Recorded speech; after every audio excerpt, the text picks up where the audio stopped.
Happy Thursday morning, everybody. Welcome into Morning Jocks. Conrad Van Order, Damian Mitchell here with you. As we are one day closer to the start of the college football season, we've still got full camps in full swing at fall camp there in around the SEC and around the entire college football world. We did get to hear from Hugh Freeze yesterday. So we'll bring you the latest on what's going on down there on the plains of Auburn from our perspective, as well as the head coach. You also got Kane Wommack yesterday in Tuscaloosa. So we've got updates on both Alabama and Auburn today as it revolves around fall camp and their going-ons there. If you've missed it, Friday, so tomorrow, Auburn expected to get on the field in scrimmage for the first time this fall. Saturday is when Alabama is expected to go and have their first scrimmage of the fall. So going to be very interested to get some insight, some intel over the weekend on what happened there because that's when things really start to come into shape for the season. So very excited for that, as it's hard to believe that we're over 1 week into fall camp now, and it's going by that quickly. So if we do this 2 more times, and it's game week. So that's how close we are right now. We are 16 days away from week 0, Iowa State, Kansas State there in Dublin, Ireland, to kick us off in the 2025 college football season, which means we're also 22 days away from Auburn versus Baylor and 23 days away from Alabama versus Florida State. So absolutely cannot wait for the kickoff of the season. And every time you get to hear from the coaches, it just makes it feel like it's even more real. And we are ever so close to the start of the official season. So let's get into what's going on, the latest in fall camp. We'll keep you up to date on everything, of course, here on Jox leading up to the start of the regular season. But we'll start on the plains of Auburn today, as that was where head coach Hugh Freeze was addressing the media yesterday. Spent a lot of time with the media, almost 30 minutes. I think it was like 26 minutes, something like that, that he was speaking with the media yesterday. So got to hear a lot from the coach of the Auburn Tigers. And so we'll just start off at the top. So this is Hugh Freeze after practice yesterday. A little disappointed in some of the effort that he saw from his Auburn Tigers yesterday on the practice field.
Yeah, so that's a lot from Hugh Freeze there. And that was, that was just kind of how he opened up his press conference yesterday. But I'll be honest, like I respect the honesty in a lot of ways, right? He's, he didn't think the juice was there yesterday, or at least compared to a couple of days ago.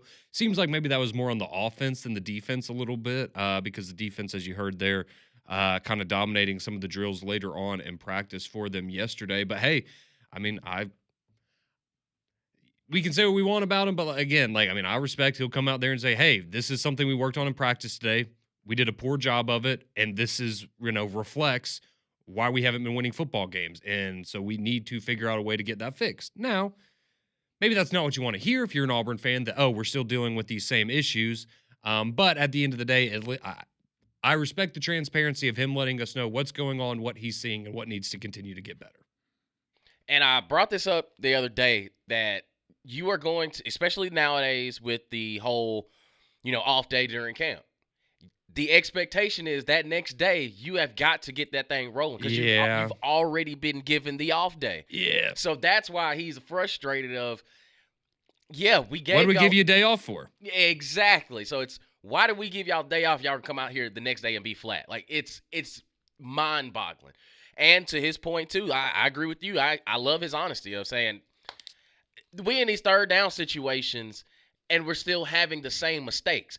And at some point, like, obviously the play calling, but then it goes back to the conversation he said about having his – I'm interested to see what quarterback was struggling during this period, because if the defense is winning, your quarterback's probably not walking off the field confident at the end of practice if the defense got him in some of these drills. Well, and that's the priority, right? That's what he told us. That's what he told us. Now, if you're DJ Durkin, you're like, I got some dogs over here now. Like, hey, now you see on third down, we may have gotten you today. So that's why I'm so looking forward to the scrimmages, so we'll know what everything looks like when the bullets are flying, because then it's play after play after play. It's not a simulated, we're going to do third and short, we're going to do third and medium, third and long. It's no, like all of a sudden it goes from 1st and 10 to 2nd and 9 to now we're looking at 3rd and 4. Now let's see what we really got, what we really have on the defensive side.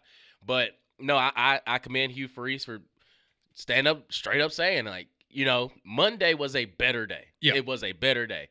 And Wednesday, they lacked the juice. And for a team that has had the little success that they had last year, no matter what it says, your record was 5-7. Your record was 5-7. You would expect just a little bit more fire. But again, I can sense the frustration of, we gave y'all, like, NCAA gave y'all an off day. I can see where he would get frustrated of, you should be able on the Wednesday after an off day, turn this thing up and let's see what we got. Absolutely. No, I think you're spot on with that, and I think we can all imagine where that would be incredibly frustrating. And you were, you hit the nail on the head earlier in the week when we were talking about that, and it was, all right, that's cool if you're going to go about that, or when we were talking about the beginning of fall camp. But if you want to give them the day off, that's great. But you better not have these kinds of days where you're lacking the energy, especially when you're coming right off of an off day. But who knows? Maybe DJ Durkin's just looking at this as an extended audition in spring or in fall camp. So that's what some people would say, at least. Yeah, that's what some people would say that. But let's hear from, you brought it up, Damien, the quarterback. What quarterback was it that was maybe struggling during some of these drills? Not sure. But Hugh Freeze did get asked about Jackson Arnold. And so this is Hugh Freeze talking about his new quarterback and kind of his development this fall and some of his decision-making that he's seen from Jackson Arnold.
So there you go. There's Hugh Freeze on his new quarterback. Says he's pleased with a lot of the decision making.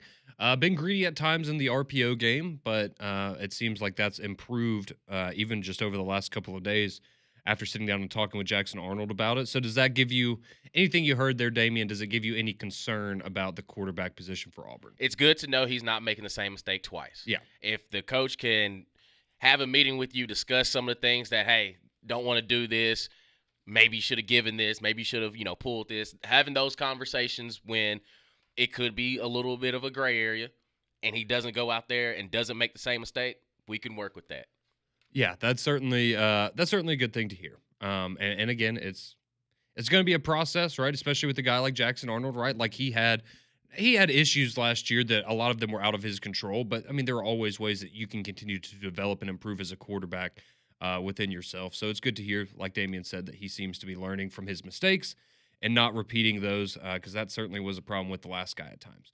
All right, now we'll hear another clip from Hugh Freeze. This is him. He was asked about what players he's seen make the biggest jump from the end of 2024 to right now heading into 2025.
So there you go. There's 5 or 6 guys from Auburn that Hugh Freeze has been really impressed with their development.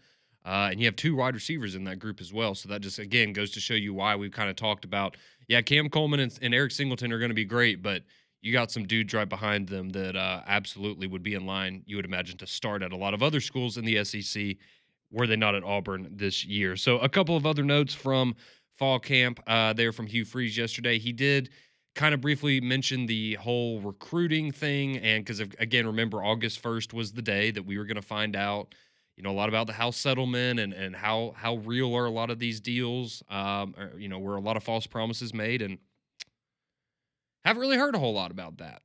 But Hugh Freeze, kind of doubled down on, hey, I'm confident that we're going to, we have the resources necessary to pull this thing together in recruiting. But he's still, I don't know. It just seems like a lot of this stuff isn't legit. And okay, maybe it's not, but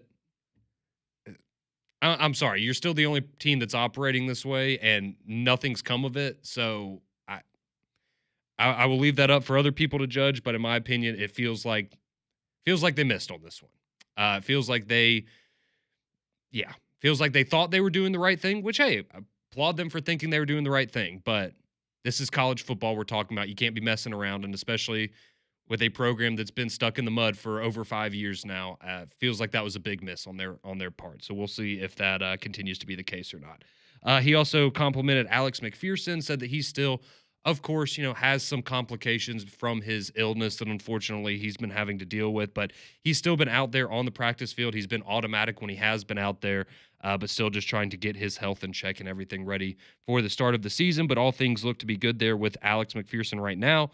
And the good news is that Jeremiah Cobb was cleared for contact, so he was actually out there really getting to practice for the first time this fall yesterday. So some good news there for the Auburn Tigers as Hugh Freeze spoke with the media yesterday after fall camp. But we also had Tuscaloosa, where Alabama was holding their fall practice yesterday, and Kane Wommack, the defensive coordinator for the Crimson Tide. He had some words for the media, talking about the defense and some of the people that have impressed him and that you need to keep an eye on for the upcoming season. So we will dive into the Alabama side of fall practice. Some news and notes there from Tuscaloosa next on Jox.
Welcome back into the Thursday edition of Morning Jox. Conrad and Damian here with you until 7 o'clock when it'll be time for McElroy and Kublik in the morning. But bringing you the latest from fall camps for both Auburn and Alabama, as we try to do each and every day for you here on Jock. So we just heard from Hugh Freeze what's going on down on the plains.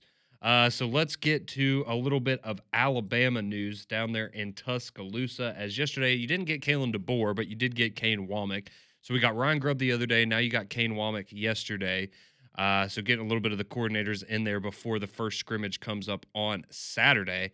But let's hear from Kane Wommack. And this is, something that, look, if you watched Alabama football last year, I think it was immediately apparent that this was maybe the top priority for this defense coming into 2025. And that was last year, their inability to create sacks, right? They came in 15 out of 16 teams in the SEC in sacks. I think it was either Kentucky or no, it was Mississippi State. I think it was Mississippi State was the only school in the SEC that had less sacks than Alabama's defense last year. So Kane Wommack asked about that yesterday and how this defense is trying to create more sacks against the quarterback this upcoming season.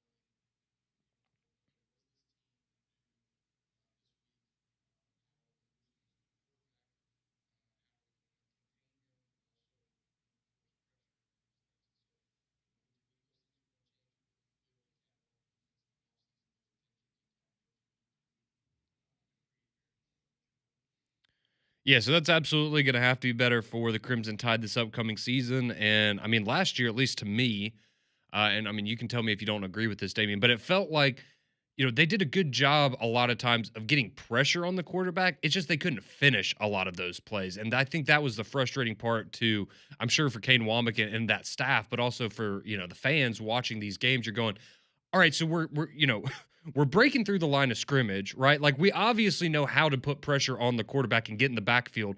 Why can we not tackle him though? Why are we not able to bring him to the ground?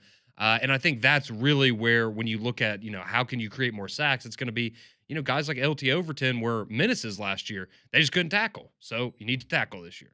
Got to wrap up. Yep. Got to bring them down to the ground. Like, I agree with you 100%. Like, there were many times where, quarterbacks were getting flustered out the pocket, and a defensive tackle, defensive man would have their hands on them but couldn't bring them to the ground.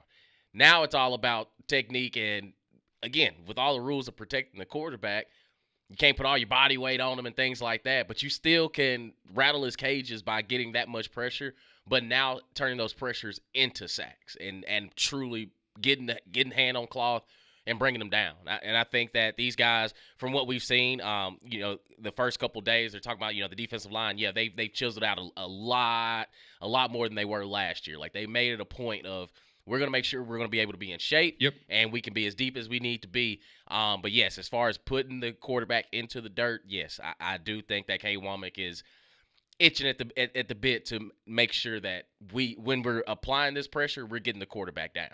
Absolutely. And so a lot of that's going to come off of the edge, of course, as we know. But how about the interior of that defensive line? Guys like Tim Keenan coming back for another year to help bolster that front. How can the defensive line, how are they coming along this fall? Maybe some areas that they still need to improve, some good, some bad. What is Kane Wommack seeing from that group?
Yeah, so there you have Kane Wommack talking about the interior of the defensive line there for Alabama. And of course, Tim Keenan coming back was massive for them.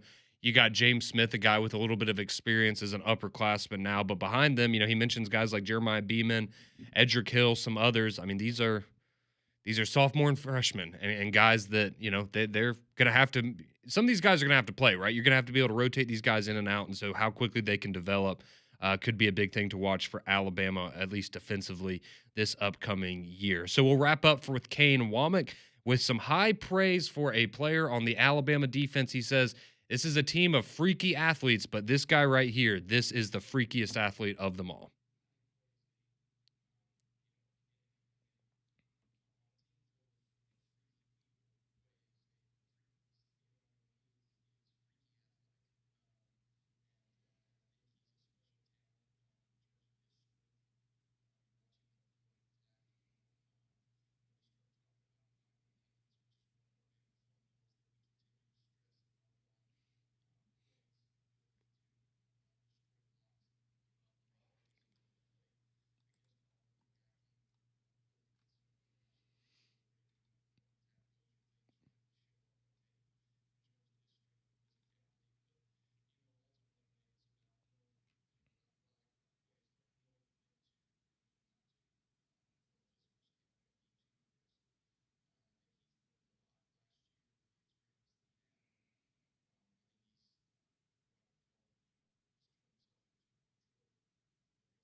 So some high praise there for Quay Russaw, looking like he's going to be in for a special season. I know expectations are very high for him, and everybody that's seen him in fall camp has just raved about this dude's going to be a problem for a lot of teams this upcoming season. So a lot of high praise there from the defensive coordinator for Quay Russaw. Says he's of all the freaks on Alabama's roster, he is certainly the freakiest of them all. So a couple of other notes. You've got the offensive line. So yesterday was their first full padded practice for Alabama. So a lot of people complimenting, as Damian mentioned, not only their conditioning and just the physical shape they're in, but just the size of getting to see these guys in pads for the first time. And especially the offensive line looking really, really good. Cam Dewberry, the transfer from A&M, who's competing for the left guard spot, looks really, really impressive. You had a couple of freshmen in Jackson Lloyd and Michael Carroll on the offensive line who have been very impressive so far in fall camp for some young guys. You have the same thing, very similar on the defensive side. Again, as we talked about, that was the first impression a lot of people had of Alabama fall camp was the defensive line and how well conditioned they were in terms of, these are some big dudes and they're out there moving around like they're linebackers almost. And so that's always something that you absolutely want to hear. Tight ends looking good with, Cuevas and Danny Lewis kind of leading the charge there. But, Marshall Pritchard, Caleb Edwards, some of the young guys continuing to be impressive there for the Tide. You have Latsier Brooks, who's a freshman wide receiver we heard a good bit about in the offseason. Guy really, really twitchy, really explosive. He's been banged up a little bit, so the boot is off. He hasn't had the boot on for a couple days, but still just doing conditioning work on the sides. Is not doing any contact drills or anything like that. At the Husky position, one of those spots there in the secondary that maybe has a little bit of a competition. You got Deshaun Jones and Drake Kirkpatrick Jr. They're leading the charge with that group, but you also have Cam Calhoun kind of there as the third piece. So still trying to figure out exactly what that rotation is going to look like for Alabama. But yesterday was also the last time, apparently, that the media will be able to watch Alabama practice until August the 19th. So it'll be a little bit before we get kind of those hands-on impressions. But of course, you'll always have things that come out about the scrimmage coming up on Saturday. So that's what's going on in both Auburn and Alabama. As you had fall camp going on for them, got to hear from Hugh Freeze and got to hear from Kane Wommack as well. So some of you chiming in with some questions on fall camp. We'll get to all of that. And how about the most important players in college football for this upcoming season? A lot of them are quarterbacks, but we'll tell you who some of the most important players in the SEC are for the upcoming season. That's coming up next here on Jox.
6:34. Welcome back into Morning Jox here. Conrad and Damian with you, bringing you the latest from fall camps for both Alabama and Auburn, as you got to hear from Hugh Freeze and Kane Wommack, as they had some comments from the media after practices yesterday. Again, if you've missed it, Auburn going to have their first scrimmage coming up tomorrow. Alabama having their first scrimmage on Saturday. So we are getting ever so close to the start of the college football season, and we do have some of the most important players in college football for the upcoming season that we would like to discuss. But first, let's go to Melvin. He's been waiting patiently on the phone lines. He wants to talk a little Auburn this morning. How we doing, Melvin?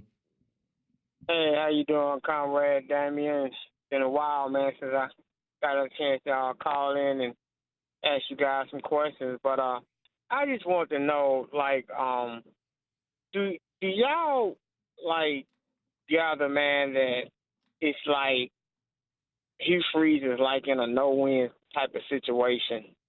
I mean, I know if he wins, then of course they gonna keep him, but it's almost like it's a story every day about him getting fired or what he got to do, or he gonna get fired. I mean, by all the analysts, all the the sports writers out. It's like a story every day. Do y'all gather that, or is that just me as an Auburn fan that gets that, or is it just a lot of talk from even the Auburn fans? I mean, it's just every day.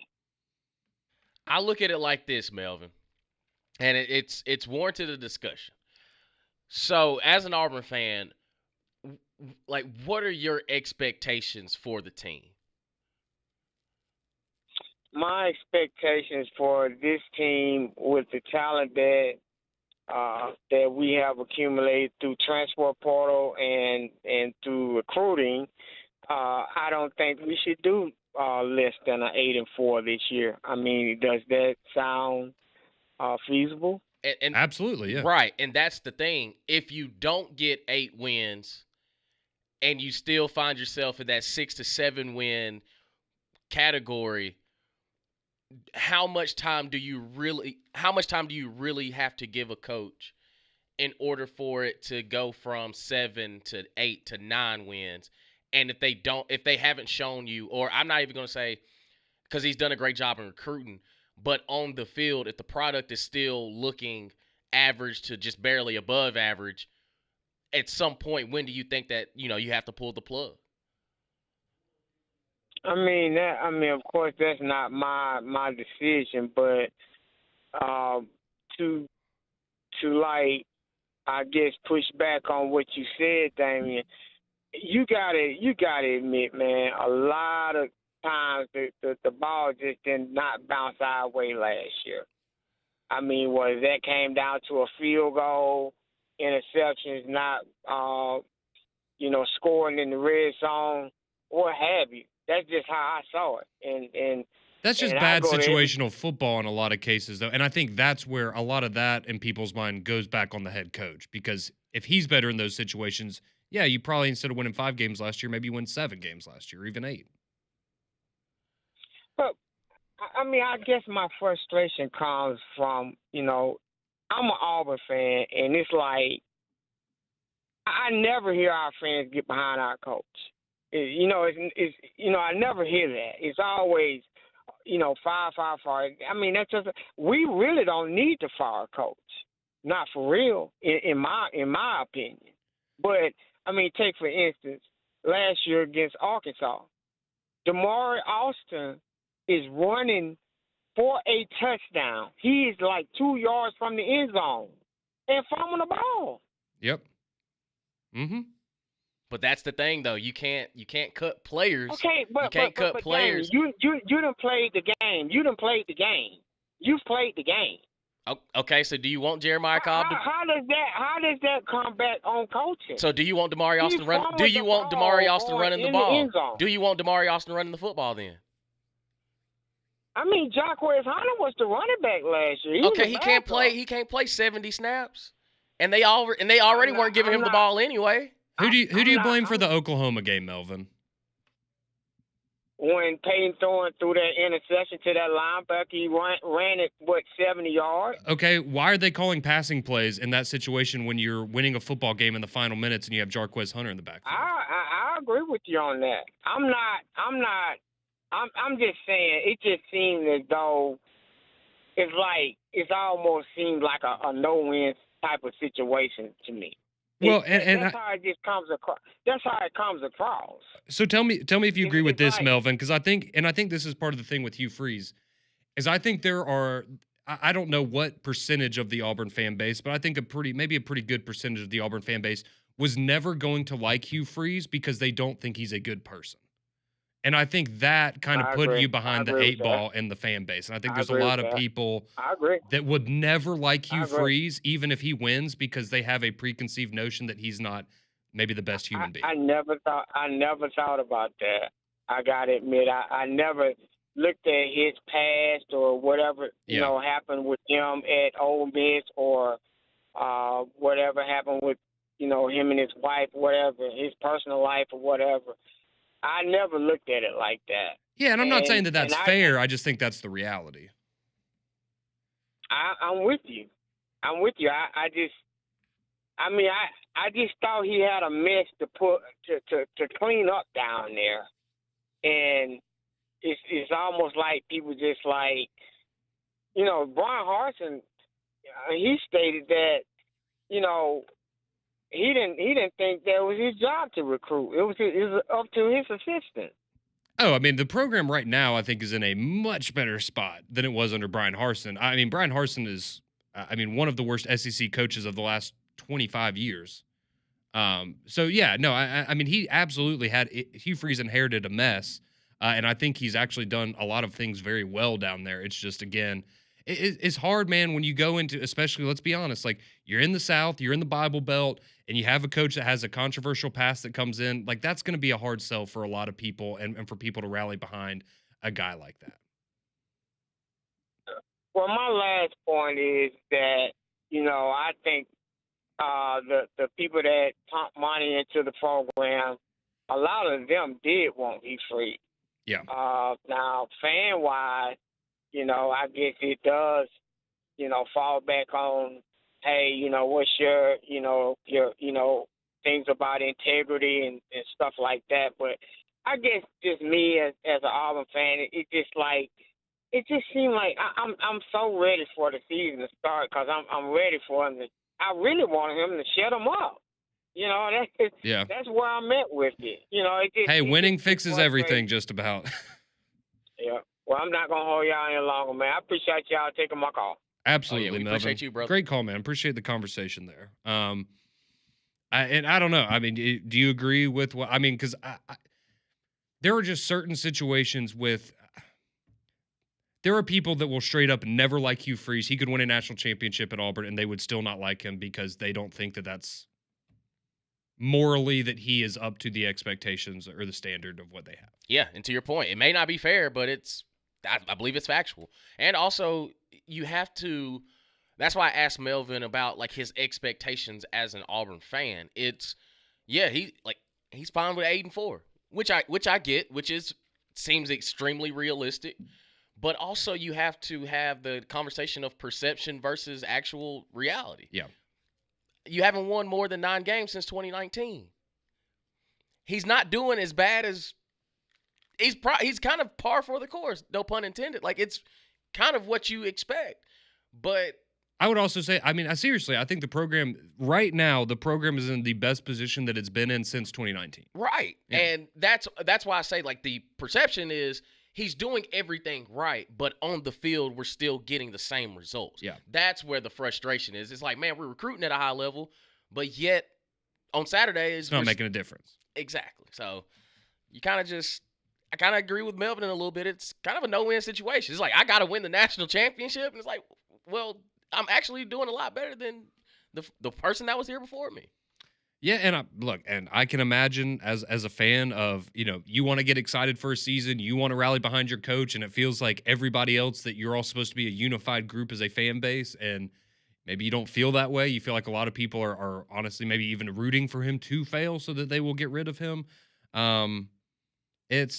It's tough. It's been it was a mess down there. I mean, he even brought it up right after the Brian Harsin, attempt. After we we saw what that experiment looked like, that was a bad situation for a coach to walk into. And I think Hugh Freeze has done a lot of things well, particularly on the recruiting front and through the transfer portal. But it's got to translate to wins on the field, and it has to do that this year.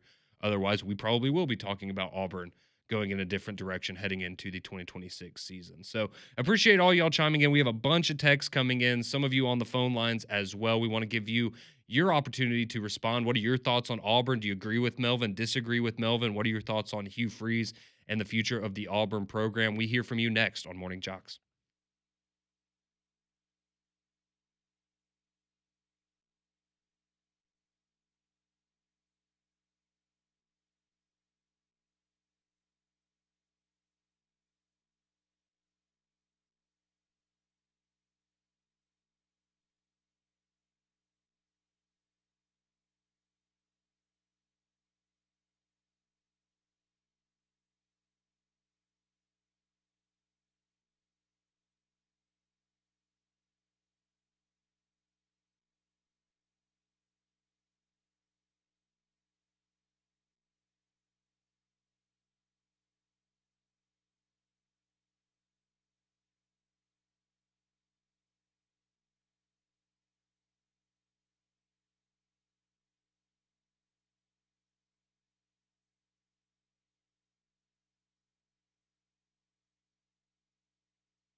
6:50 here on Morning Jox. Damian Mitchell alongside Conrad Van Order. And, of course, you are wonderful listeners. We appreciate y'all.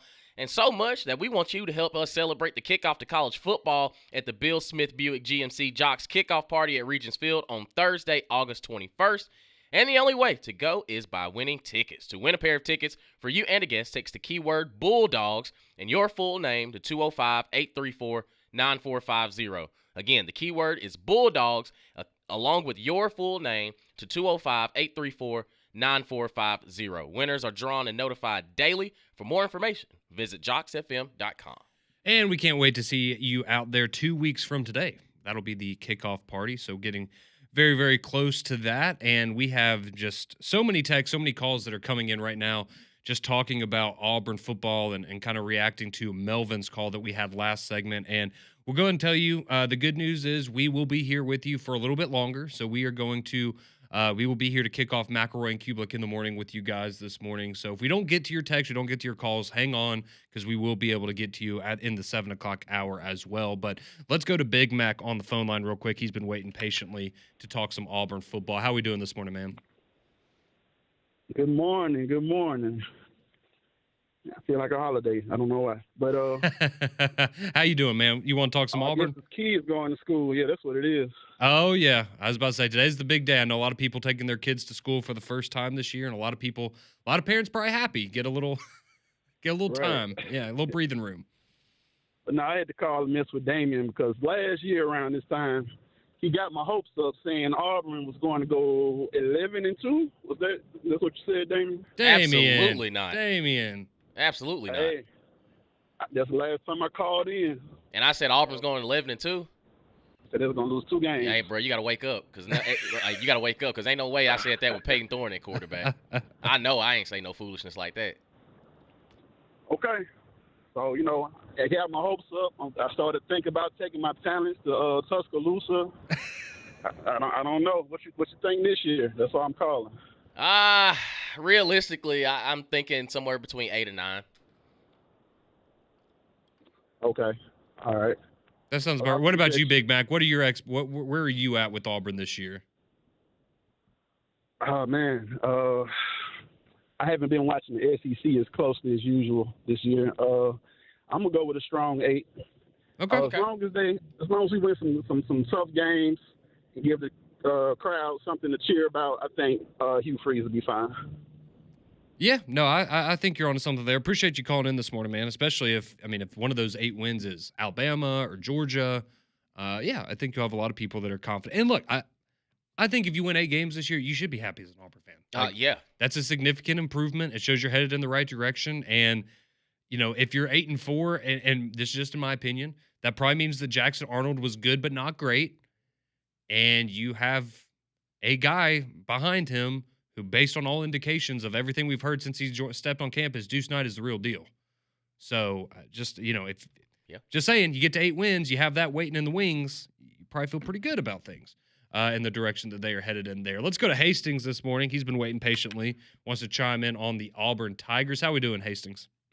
Yeah, hey, guys.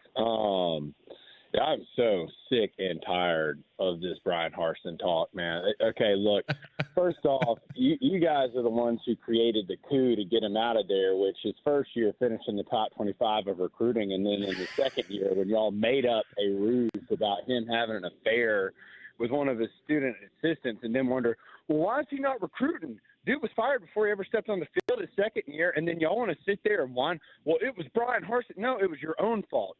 Deion Sanders came in and turned Colorado around in 2 years, and y'all are sitting there with more resources than Colorado's ever sniffed, and yet y'all can't pull together a team that can win. That's not a talent problem. Last year y'all had a talented roster. That wasn't a talent problem. It was a coaching problem. It's a Hugh Freeze problem. Look, I'm not saying that I hate the guy. I'm not saying that I hope he's not successful. But when you're known for offense, and you literally have the worst quarterback that you put on the field, and yet you back him up, and that's who you want to ride with, and your offense doesn't do anything for the entirety of the season, that's a Hugh Freeze problem. Dick Saban before the transfer portal, 2 years. Lane Kiffin, 2 years. These guys are turning around programs in 2 years, and Hugh Freeze at the Regions Classic sounds like he wants another 5 because he feels sorry for himself because some kid wants to text in and say, hey, I wish that I could be here for these other guys. Hell, you'll be getting texts from freshmen saying the same thing in 4 years if he's still the coach. All right? So I don't want to sit here and bash the dude. The dude is doing a good job, but you got to score some points. If you're 7-5, but you're putting up 40 points a game as an offensive coach, heck yeah, you're doing good. But if you keep this dredge of society offense and you can't get it together, then you're out of there. I hope they do good, sure. But in the meantime, stop blaming Harsin, blame yourself, and blame Hugh. Thanks, guys. Woo!